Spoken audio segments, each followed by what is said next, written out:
Hello बच्चों, कैसे हो आप सब। उम्मीद करते हैं आप लोग अच्छे होंगे। मैं हूं कुमार हीरो सर। और जैसा कि आपको पता है कि अभी आप लोग का सेंटअप एग्जाम जो 2025 में क्लास 12th मैथ्स के लिए हुआ है, जिसमें मैथमेटिक्स का पेपर है यानी गणित का पेपर में हम आपको objective question, short type question और लॉन्ग टाइप क्वेश्चन करवा रहे थे। जिसमें हम आपको लॉन्ग टाइप में हम आपको याद दिला दें कि 34 तक हम आपको पिछले वाले वीडियो में बता दिए थे। ठीक है, तो 4 को जो प्रश्न आप लोग का बचा हुआ है, इस चारों प्रश्न को आज हम लोग समझेंगे। तो ये है आपका 35 नंबर प्रश्न। एक बार देख लीजिए कि सिद्ध करें कि 0 से π/2 log cos x dx बराबर π/2 log 1/2। और यहाँ पे cos के जगह साइन भी रहे तो सेम ही होता है। 0 से π/2 log sin x का मान भी यही होता है। या इसको यहाँ पे कभी कभी आप ऐसे भी देखे होंगे -π/2 log 2 भी लिखा जाता है। तो ये कई बार पूछा गया प्रश्न है, इसलिए आप लोगों के लिए इंपॉर्टेंट है। तो इसको आप लोग ध्यानपूर्वक समझेंगे। चलिए समझते हैं, थोड़ा सा इसमें समझिएगा ध्यानपूर्वक। और पहले भी अगर आप बनाए होंगे तो आपको आपके लिए आसान ही है। देखिए, सबसे पहले करेंगे क्या कि इसको i मान लेते हैं और i बराबर होता है, मान लेते हैं इंटीग्रेशन 0 से π/2 log cos x dx, समीकरण 1 इसको मान लेते हैं। और ये इसको प्रॉपर्टीज लगाएंगे 0 से a वाला। ठीक है, जैसे 0 से a f x dx होता है तो इसको हम क्या लिख सकते हैं, 0 से a f a minus x dx। जैसे जहां पर आपको x दिखाई देगा वहां पर a माइनस एक्स रख दिया जाता है प्रॉपर्टी नंबर 4 से, P4 से। आपको याद जरूर होगा। cos 90 माइनस थीटा क्या हो जाता है, साइन थीटा हो जाता है। मतलब इसको साइन x और इसको समीकरण 2 मान लेंगे, क्योंकि cos 90 माइनस थीटा क्या हो गया, साइन x हो गया। ठीक है, अब समीकरण 1 और समीकरण 2 को हम लोग ऐड करते हैं। समीकरण 1 और समीकरण 2 को क्या करेंगे, ऐड करेंगे। तो समीकरण 1 और इसको i जोड़ेंगे तो ये 2i हो जाएगा।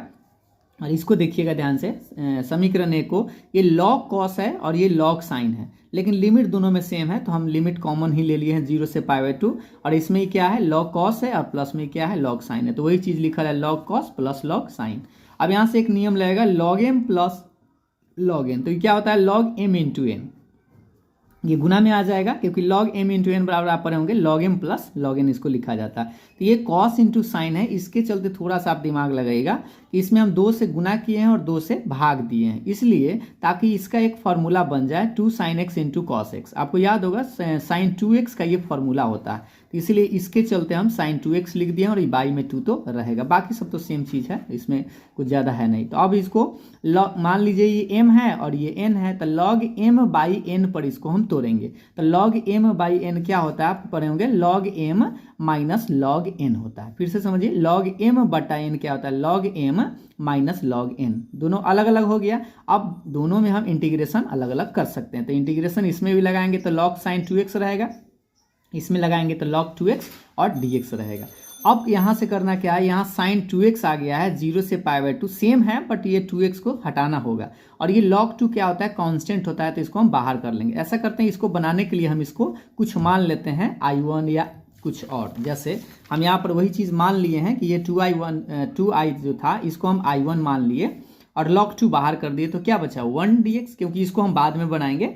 और 1 का इंटीग्रेशन x होता है, लिमिट आपका 0 से π/2 रहेगा। याद रखिएगा log 2 कांस्टेंट है इसलिए बाहर आया, ठीक ना। अब π/2 एक तरह रखेंगे, एक तरह 0 रखेंगे, तो π/2 में से 0 घटाएंगे तो π/2 ही रह जाएगा, यानी π/2 में log 2 से गुना करेंगे तो माइनस π/log 2। ये तो बेचारा जस के तस, और i1 उतार रहे हैं। ठीक है, i1 को बाद में बनाएंगे। इसको समीकरण 3 आप मान लीजिए।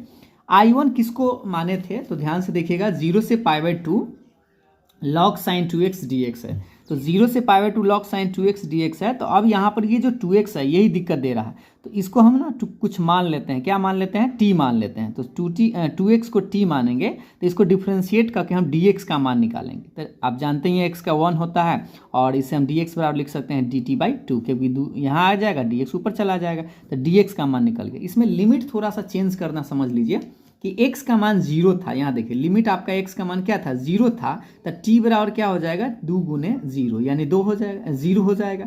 x के मान π/2 यहाँ पे रखेंगे फिर से, तो 2 इंटू π/2, 2 से 2 कट जाएगा तो क्या मिलेगा, पाई।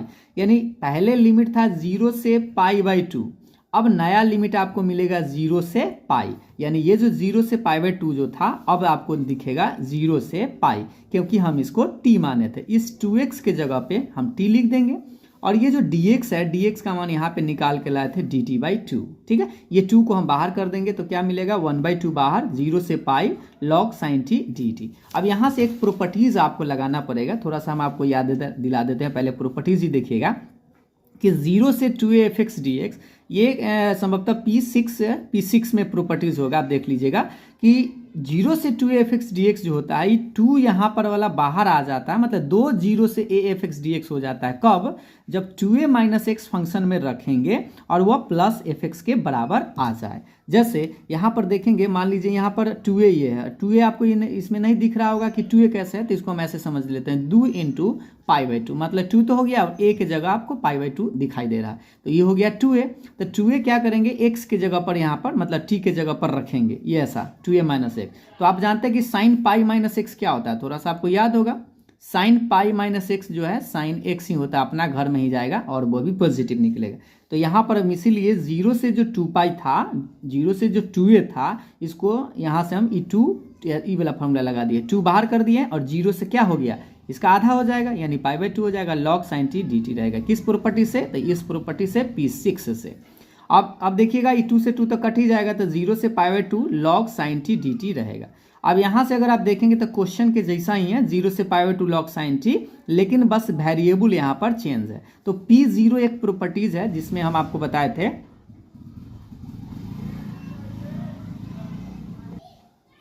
P0 एक प्रॉपर्टीज हम आपको बताए थे कि 0 से π/2 log sin x होता है ना। जैसे x के जगह पर t रख सकते हैं, t के जगह पर x रख सकते हैं। ये वाला वेरिएबल अगर चेंज कर दे, लिमिट सेम रहे, तो उसमें मान में परिवर्तन नहीं आता, ये P0। अब यहाँ पर देखिएगा तो ये न किसी का मान है। तो समीकरण 2 में अगर आप देखेंगे, यहाँ पर देखिए समीकरण 2 में log sin dx 0 से π/2 आखिर किसका मान है, तो i के मान ही है। तो इसी के चलते हम क्या कर देते हैं, इसके चलते हम i लिख, देखिए इसके चलते हम i रख दिए हैं। क्यों? क्योंकि आप समझ सकते हैं यहाँ पर, ये देखिए ये 0 से π/2 log sin x है, तो वो i के मान था, तो इसीलिए कह सकते हैं i1 बराबर क्या आ गया, i ही आ गया। तो इसलिए यहाँ लिखा गया i1 बराबर i, जो समीकरण इसको 4 मान लिया। और कहाँ से आया, तो समीकरण 2 से। अब समीकरण 3 जो आप छोड़ दिए थे, जैसे यहाँ पर आप देख लीजिए समीकरण 3 जो आप 2i बराबर i1 - π/2 log 2 था, इस i1 के जगह पे हम निकाल के ला चुके हैं i, तो इसके जगह पर फिर से हम i रख देते हैं। तो देखिए यहाँ पे हम रख दिए हैं, i1 के जगह पर क्या i रखेंगे, तो ये प्लस i इधर आके माइनस i हो जाएगा, ठीक है। और ये -π/2 log 2 तो रहेगा। अब आप बताइए 2 गो i में से 1 गो i घटाएंगे तो कै गो i, 1 गो i रहेगा। तो i बराबर आ गया π/2, ये जो माइनस है, माइनस को हम माथा पर छरपा सकते हैं, log इस नियम पे log m के पावर n क्या होता है, n log m, ये वाला, ठीक। और ये माइनस बाहर ऊपर चला जाएगा, और 2 के पावर माइनस है, इसका मतलब आप 1/, आप लिख सकते हैं। जैसे आप ये पढ़ेंगे x के पावर -1 तक क्या हो जाता है, 1/x भी इसको लिखा जा सकता है, तो इसलिए log 1/2 लिख दिए। और i बराबर क्या हो गया, π/2 log 1/2। और यही आपको i क्या था, 0 से π/2 log cos x dx, और ये आपका प्रूफ हो गया, ठीक है। तो बस थोड़ा सा इसको आप 1-2 बार जरूर बनाएगा, क्योंकि कई बार जो है आपके एग्जाम में आ चुका है, संभवतः इस बार भी कहीं आ जाए तो आपके लिए बेनिफिट होगा। अब हम आपको बढ़ाते हैं अगला नंबर सवाल, ये है आपका 36 नंबर सवाल। देखेंगे, हल करना है dx - dy × 1 + xy² × xy बराबर 0 है। अब इसको सोल्व करेंगे तो ध्यान से देखिएगा कि dx - dy × 1 + xy² × xy बराबर 0 है। अब आप पहले इसको सेपरेट करेंगे, तो थोड़ा सा आप ध्यान देंगे कि सेपरेट करने के बाद कुछ हो रहा है कि नहीं। तो देखिए माइनस है, इधर आएगा तो प्लस हो जाएगा। अब हम लोग करते क्या, पहले dy/dx या dx/dy निकालने का प्रयास करते हैं। तो ये बटा में dy चला जाएगा, तो dx/dy बराबर इतना आएगा, ठीक।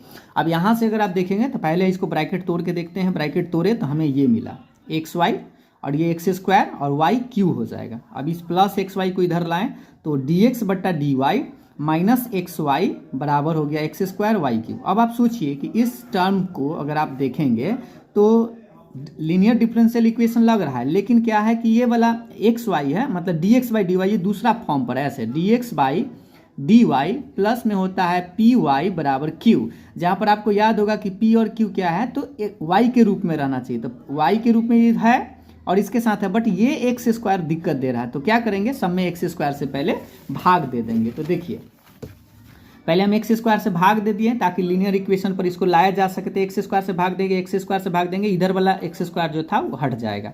अभी देखिए 1/x², एगो x से कट जाएगा तो बचेगा 1/x y और बराबर y की। अब अगर हम क्या करें, इसको हम z मान लें, ठीक, इसको z मान ले तो ये वाला अपने आप बदल जाएगा। जैसे देखिए 1/x को z मानेंगे तो 1/x का डिफ्रेंसिएशन करेंगे ना दोनों तरफ y के रिस्पेक्ट में, याद रखिएगा किसके रिस्पेक्ट में, y के रिस्पेक्ट में, क्योंकि हमको बटा में dy चाहिए। इसलिए 1/x का y के रेस्पेक्ट में होगा -1/x² और फिर x का तो dx/dy आएगा और बराबर के बाद ये dz/dy रहेगा। अब सोचिए माइनस जो है, माइनस को हम इधर ले जाते हैं तो इससे हमें ये मान निकल जाएगा कि 1/x² dx/dy बराबर -dz/dy। मतलब कि इसके जगह पे देख लीजिए 1/x² dx/dy, उसके जगह पर हम -dz/dy लिख सकते हैं। तो इसके जगह पर हम लिख दिए -dz/dy और ये देखिएगा ध्यान से, इस 1/x को हम z माने थे और ये y रहेगा और ये बराबर के बाद y³ आपका जस के तस है। अभी माइनस को हटाने के लिए हम सब में माइनस से गुना कर दिए तो प्लस हो गया, ये भी प्लस हो गया और इधर आपका माइनस आ गया। या आप कह सकते हैं इसमें से माइनस कॉमन लेके इधर भेज दिए। ठीक, अब आप देखिए तो अगर आप इसको अब तुलना करेंगे तो dz/dy ये हो गया pz अब बराबर के बाद q। अब z के z टकरा रहा है, p के सामने कितना दिख रहा है, y दिख रहा है, तो कहेंगे p के मान y हो गया और q के मान yq, लेकिन माइनस है तो माइनस में yq। अब ये सारा y वाला टर्म आपको नजर आ रहा है। ठीक, अब जो है ये लीनियर इक्वेशन है किसके फॉर्म में, तो z के रूप में, जहाँ पर p और q क्या है तो y के रूप में फलन है। अब इसका IF निकालेंगे तो e के पावर p dy होगा क्योंकि y के रूप में है। p का मान आप देख लीजिए y है ना, p के मान y, तो y का इंटीग्रेशन होता है y²/2, तो e के पावर y²/2 ये बेचारा उतना ही रह जाएगा। ये थोड़ा सा लंबा है क्योंकि आपको 5 नंबर से ज़्यादा मेहनत करवा देगा। इसका सॉल्यूशन होगा z गुने IF, क्योंकि z में डिफरेंशियल इक्वेशन है इसलिए z गुने IF बराबर q गुने IF dy+c। ये z के जगह आप रख सकते हैं 1/x माने थे, IF के मान यहाँ पे निकाल के लाए हैं, q के मान यहाँ पर आप देखेंगे तो माइनस में yq है और IF के मान यहाँ पे आप देख सकते हैं जो लाए थे रख दिए dy+c। अब इसका इंटीग्रेशन करने के लिए आपको करना क्या होगा, y²/2 को कुछ मान लेना है। ये तो बेचारा जस के तस हम छाप दिए, फिर से माइनस को बाहर कर दिया। अब इसको मानेंगे हम क्या करते हैं, y²/2 को t मानते हैं, तो इसका डिफ्रेंशिएशन जब करेंगे तो y² का 2y होता है, बटा में 2 रहेगा और हाँ y के रिस्पेक्ट में किए इसलिए dt/dy लिखें। ये 2 से 2 कट जाएगा तो क्या बचेगा y, तो dy के ऊपर बटा में y आ जाएगा, तो इससे हम dy का मान निकाल चुके हैं dt/y। ठीक, अब इससे एक और चीज़ समझिए, बटा में 2 है, इसको ऐसे भी लिखा जा सकता है कि y² के जगह पर कहीं मान लीजिए लिखना पड़े तो आप 2t लिख सकते हैं। तो अब देखिए क्वेश्चन वही था, ये -y सेम है, पावर में जो था उसको t माने थे और dx के जगह कितना लेकर आए हैं dt/y। y से y a को कटेगा तो कै को बचेगा y² और y² e के पावर t dt रहेगा। इस y² के जगह पर हम ये वाला मान भी रख सकते हैं, तो इसके जगह पर फिर से 2t और ये वाला बेचारा जस के तस है, प्लस में c तो आपके पास था ही। अब यहाँ से आपको u × v लगाना होगा, तो क्या करें 2 को बाहर ही कर लेते हैं पहले पूरे में और इसको u × v लगाते हैं, तो पहला बाहर, दूसरा का इंटीग्रेशन माइनस इंटीग्रेशन का साइन t का डिफ्रेंशिएशन और e के पावर t का इंटीग्रेशन dt प्लस में c। -2 बाहर ही रहेगा, इसका देखिए t रहेगा e के पावर t का, तो e के पावर t ये होता है, t का डिफ्रेंशिएशन 1 जैसे x का 1 और इसका इंटीग्रेशन भी सेम ही आएगा। ठीक ना, और प्लस में c तो है ही। अब इसको देखिए e के पावर साइन रहेगा, इसका इंटीग्रेशन भी करेंगे 1 में गुना करके तो भी आपका सेम ही आएगा e के पावर t। अब देखिए ध्यान से, माइनस है, आप चाहे तो ब्रैकेट तोड़ सकते हैं या इसमें से कुछ कॉमन ही ले लीजिए e के पावर t, तो यहाँ बचेगा t-1 प्लस c और ये सब इधर वाला हम उतारते आ रहे हैं इसलिए इसको जस के तस लिखते हैं। तो -2, अब क्या करिए e के पावर t है तो t के जगह फिर से आप y²/2 बैठा दीजिए और देखिए t के जगह y²/2 -1 जस के तस। अब क्या करिए e के पावर y²/2 जो है भाग दे दिए हैं सब में, तो ये कट गया और इसी के बटा में लटक जाए, क्योंकि हम सब में भाग देंगे तो ये कट जाएगा और इसके बटा में आ जाएगा। अब देख सकते हैं 2 रहेगा, ये y² माइनस ये जस के तस रहेगा। अब इस 2 से गुना कर दीजिए, तो इसमें 2 से जब गुना करेंगे तो 2 से 2 कटेगा तो y², इसमें 2 से गुना करेंगे तो -2 हो जाएगा, या भिन्न के घटाव बना के 2 से 2 काट दिए। ठीक है, 2 इसमें आ जाएगा और ये बेचारा है लेकिन ये प्लस में ऊपर जाएगा तब माइनस में आ जाएगा।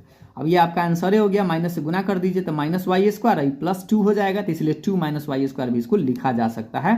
तो 1/x बराबर आ गया 2 - y² plus c into e to the power -y²/2 आपका आंसर। इससे आगे भी आप बढ़ा सकते हैं, x को चाहे तो आप इसमें गुना भी कर सकते हैं, तो 1 बराबर ऐसे लिख सकते हैं या आप इतना छोड़ दीजिएगा। ये डिफरेंशियल इक्वेशन ही 9.5 और 9.6 का डेंजरस क्वेश्चन होता है, जो आपको अगर इस तरह आप प्रयास करें बनाने के लिए तो आपको 100% अगर आए तभी आप इसको टच करिएगा, नहीं तो इसमें आप कहीं फंस सकते हैं। ठीक है, और अगर प्रैक्टिस इसमें खूब करते हैं तो आपके लिए भी ये भी आसान हो जाएगा। अब हम आपको बताते हैं अगला नंबर सवाल, 37 नंबर सवाल।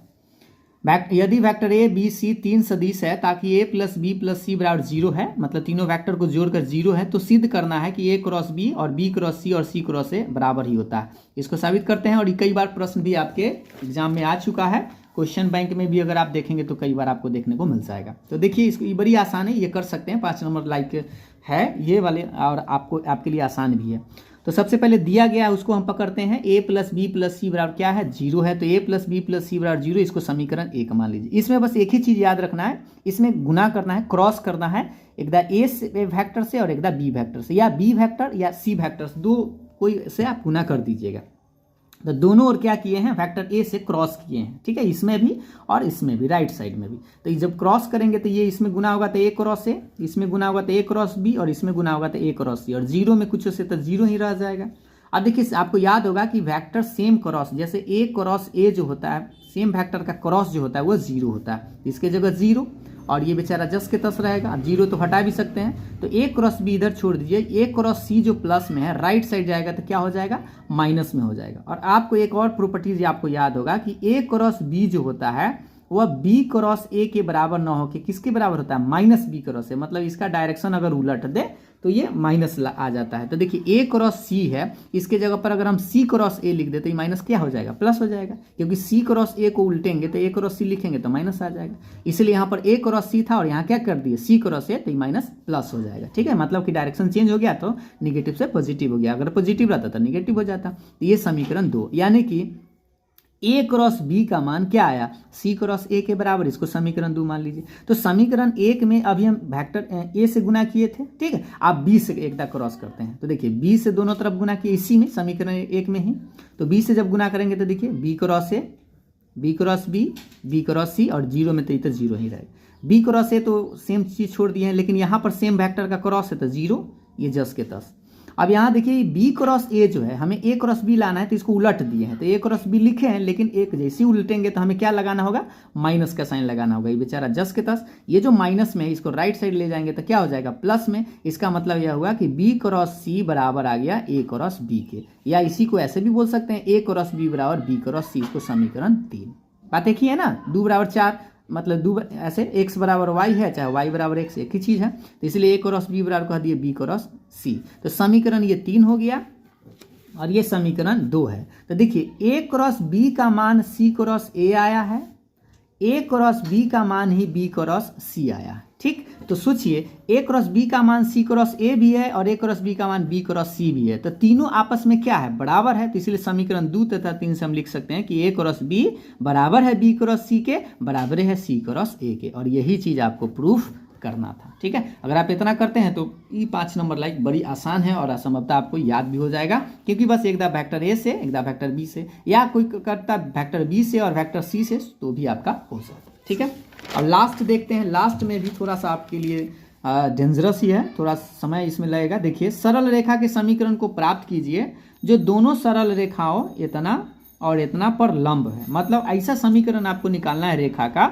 जो इस समीकरण पर भी लंब है और इस रेखा पर भी लंब है। ठीक, 2 रेखा है, दोनों पर लंब है और उनके प्रतिच्छेदन बिंदु से गुजरती है। अब इसका थोड़ा सा पिक्चर पहले समझ लीजिए। मान लीजिए एक रेखा ये है और एक रेखा ये है, और इस पर क्या है, दोनों पर लंब है। ठीक है, ये लंबवत दिख रहा है और इस बिंदु से भी जा रहा है ये वाला रेखा, तो इस रेखा का इक्वेशन निकालना है। तो सबसे पहले आपको बता दें कि अगर इंटरसेक्शन, दोनों का पहले इंटरसेक्शन निकालते हैं, मतलब दोनों का प्रतिच्छेदन बिंदु निकालते हैं। तो ये कैसे निकलता है समझिए ध्यान से। देखिए, मान लीजिए कि 2 जो रेखा दिया गया है वो ए बी है और क्या है, सी डी। तो पहले हम इसको के करके मान लीजिए, ये जो पहला रेखा है उसको के, और ये जो दूसरा रेखा है उसको लैम्डा करके। ठीक है, के और लैम्डा। तो सोचिए इसको जब के के मानेंगे तो इसे हम पॉइंट निकालेंगे। पॉइंट कैसे निकलता है, ध्यान से देखिएगा। -3 में के से गुना करेंगे तो -3 के, ये प्लस है इधर आके, एक हम आपको बता देते हैं, थोड़ा समझ लीजिए। x + 1 -3 बराबर के है। अब इसे हम x + 1 बराबर लिख सकते हैं -3 के, और इसे x बराबर लिख सकते हैं +1 इधर आके -1, तो 3 के -1। ये समझ में आया ये कैसे आया से। अब उसी तरह से इसको जब इसके बराबर करेंगे तो देखिए 2 के आ जाएगा, -3 इधर आके +3, तो y का मान निकलेगा। फिर इसको इसके बराबर करेंगे तो इससे हम निकाल लेंगे। इसको जब इसको करेंगे तो ये के में के हो जाएगा और ये +2 इधर आके -2, तो z का मान भी निकल गया। जैसे तीनों को बारी बारी से बराबर करेंगे के से, तो ये x का मान, y का मान, z का मान है। सेम उसी तरह से इसको जब लैम्डा के बराबर करें, मान लीजिए इसको लैम्डा के बराबर, तो ये 1 में लैम्डा से तो लैम्डा रह जाएगा। इसको जब इसके बराबर करेंगे तो -3 लैम्डा -7, तो इधर आके प्लस। ठीक है। अब इसको इससे बराबर करेंगे तो 2 लैम्डा प्लस 7 है, इधर आके -7। तो आप देख सकते हैं कि ये भी x का मान है, ये भी x का मान है, y का मान है, y का मान है, z का मान है, z का मान। तो ये इसका इंटरसेक्स, इसका जो पॉइंट है और इसका जो पॉइंट है, दोनों आपस में क्या होगा, बराबर है, क्योंकि दोनों एक दूसरे पर क्या कर रहा है, प्रतिच्छेद कर रहा है। तो दोनों बिंदु एक के होगा, इसलिए आप x दोनों को बराबर कर दीजिए। तो -3 के -1 लैम्डा के बराबर देख सकते हैं यहाँ पे, -3 के -1 लैम्डा के बराबर। अब इससे क्या होगा, इस समीकरण 3 मान लीजिए। फिर y वाला देखिए, तो ये क्या है, 2k + 3 और -3 लैम्डा + 7, 2k + 3 -3 लैम्डा + 7 बराबर कर दिए। अब इससे होगा कि इस लैम्डा का मान ये वाला उठा के यहाँ रख दीजिए, तो लैम्डा का मान -3 के -1 और प्लस में 7 जस के 10 गुना करिए, माइनस माइनस प्लस, ये हो गया माइनस माइनस प्लस और 7 जस के 10, 3 से 3 कटेगा तो 2 के बराबर 9 के + 7 है ना। तो ये 9 हम क्या करते हैं, 7 को इधर ले आते तो -7, 2 है तो इधर आके -2 हो जाएगा, 9 में से 2 घटेगा तो 7, 7 से 7 काट दीजिए, तो इससे आपका k का मान आ गया -1। ठीक है, समीकरण बना दिए। जब k का मान आ गया तो आप किसी में रख दीजिए, या इसमें रख दीजिए, लैम्डा आपको निकालना है ना, तो इसमें रख दीजिए, इसमें रख दीजिए, नहीं यहाँ पर देखिए, यहाँ इसमें ही रख देते हैं, क्योंकि लैम्डा बराबर आपको यहाँ निकल जाएगा। तो लैम्डा बराबर -3 के -1, k का मान -1, ये माइनस माइनस प्लस हो जाएगा, तो 3 में से घटेगा तो 2 आ जाएगा। तो इससे लैम्डा का मान भी निकल गया, k का मान निकल गया।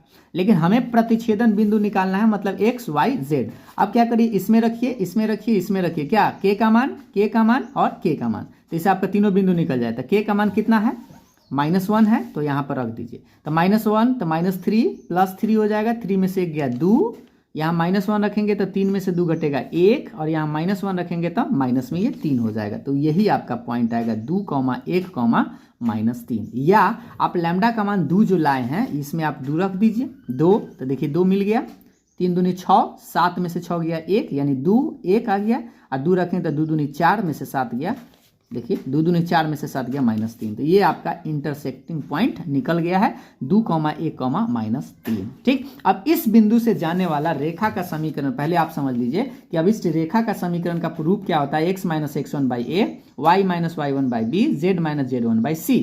जहां पर ये x1, y1, z1 क्या है, जो बिंदु से गुजरता है। तो बिंदु तो हमें पता हो चुका है, 2, 1, -3। अब इससे गुजर रहा है, मतलब x1 की जगह 2, y1 के जगह 1 और z1 के जगह -3 है, इसलिए यहाँ पर क्या हो गया, पहले से माइनस है तो प्लस हो गया, समीकरण इसको 4 मान ली। तो ये इक्वेशन निकालना है, लेकिन इसमें हमें अभी भी a, b, c का मान पता नहीं है, और यही लफड़ा है, समझिए ध्यान से। अब समीकरण 4, ये जो समीकरण, ये जो इक्वेशन है, ये इस पर भी लंब है और इस पर भी लंब है। ठीक, तो देखिए यही लिख दिए, समीकरण 4 जो है 1 तथा 2 पर परस्पर लंब है, मतलब जो पहला जो दो जो समीकरण है वो दोनों पर लंब है। इसका मतलब लंब कब होता है, जब a1 a2 b1 b2 c1 c2 बराबर 0। अब a1 के जगह इस वाला मान रखिएगा, a1 b1 c1, और एक रेखा जो आपको दिया हुआ है, थोड़ा सा हम आपको दिखा देते हैं, ये वाला, इसमें नीचे दिखिएगा -3 2 1, इसके संगत गुना कर देंगे तो -3 2 और 1, और ये वाला इसमें तो a b c रहेगा, तो ये वाला एक समीकरण बनेगा। ठीक है, क्योंकि मान रख दिए हैं, तो -3a + 2b + c बराबर 0 एक समीकरण बना। फिर उसी तरह से दूसरा रेखा अगर आप देखेंगे तो 1 है, -3 है, 2 है, तो देखिएगा 1 है, -3 है और 2 है, और ये तो a b c ही रहेगा दोनों में, क्योंकि परस्पर लंबवत की बात है। तो ये आ जाएगा a - 3b और प्लस में 2c बराबर 0। अब इसको आपको सोल्व करना है वर्ज गुणन विधि से। तो वर्ज गुणन विधि में क्या होता है, a बटा आप लिखेंगे पहले, फिर b है और फिर क्या है c है, तो a b c, लेकिन b वाला क्या होता है, माइनस में। अब बताइए a को झांकेंगे, जैसे आप देखिएगा डिलीट करके, इसको जब a को इसको डिलीट करेंगे तो ये मिलेगा 2 दूनी 4, बीच में माइनस, और ये -3 एक प्लस हो जाएगा, तो इसीलिए यहाँ पर लिखा गया है 4 + 3। फिर माइनस, अब b को झांकेंगे, ऐसे गुना करिए, तो माइनस में 6 और ये प्लस में 1 है ना। देखिए माइनस में 6 और बीच में माइनस ही होता है, और ये 1 रहेगा। c झांकेंगे ऐसे, इसको गुना करेंगे तो माइनस ही 9 हो जाएगा। देखिए -3 प्लस 9 हो जाएगा, तो 9 है, बीच में माइनस ही होता है, और यहाँ 1 है, यहाँ 2 है, तो 2 1 2 रह जाएगा। ठीक, 4 3 7 हो गया, ये माइनस में 7, ये भी हो गया, ये भी 7 हो गया, माइनस है, माइनस काट देंगे तो बचेगा आपका 7 7 7 है, सब में हम 7 से गुना कर दिए, तो 7 से 7 कटा, 7 से 7 कटा, जैसे ऐसे समझिएगा, 7 से गुना 7 से गुना 7 से गुना, तो सब कट जाएगा ना एक बार में। तो a/1 b/1 c/1, मतलब a का मान 1 है, b के मान 1 है, c के मान 1 है, तो बस यहाँ पर ए बी सी के जगह आपको 1 1 1 बैठा देना है। तो अतः अभिष्ट रेखा हो जाएगा x - 2/1 y - 1/1 z + 3/1, क्योंकि ये जो ऊपर वाला सेम रहेगा ए बी सी के जगह पे आपको 1 1 1 बैठा देना है और ये आपका आंसर होगा। तो ये थोड़ा सा आपके लिए मुश्किल रहेगा, क्योंकि 3D का जो सवाल होता है सो और डिफरेंशियल इक्वेशन का एक सवाल जो है सो, अगर बना लेते हैं तो बहुत अच्छी बात है। प्रैक्टिस ज़्यादा करिएगा इस पर खास करके, क्योंकि इसमें जो है आपको मेन इसी में ज़्यादा आपको प्रैक्टिस करना पड़ता है। ऐसे प्रयास करना है कि 8 क्वेश्चन जो है आपको एक इन्वर्स से पकड़ा जाए, इन्वर्स से एक डिटर्मिनांट से आप पकड़ ले, मैट्रिक्स डिटर्मिनांट या मैट्रिक्स आप कह सकते हैं, मैट्रिक्स से पकड़ा जाए तो दोनों। ये डिटर्मिनांट तो फिक्स है, रहेगा ही रहेगा जो 4.2 है सो, ठीक, और इन्वर्स से वो पकड़ा जाए। उसके बाद एक डिफरेंशिएशन पकड़ लीजिएगा, एक इंटीग्रेशन पकड़ लीजिएगा, 4 गो आराम से हो जाएगा। नहीं तो ग्राफ एगो जरूर सीख लीजिएगा अच्छा से, ताकि ग्राफ एगो बन जाए तो उसके बाद आपको आगे बनाने की जरूरत ना हो। और हाँ, प्रयास आपको करना है कि 8 के 8 क्वेश्चन तैयार करके जाना है, ताकि वहाँ पर 4 प्रश्न जो है आपको आसानी से बन जाए। ठीक है, तो ये था आप लोगों का सेंटअप एग्जाम का पूरा सोल्यूशन। उम्मीद है आपको समझ में ज़रूर आया होगा। कहीं पे अगर कोई दिक्कत है तो कमेंट करके हमें ज़रूर बताएं।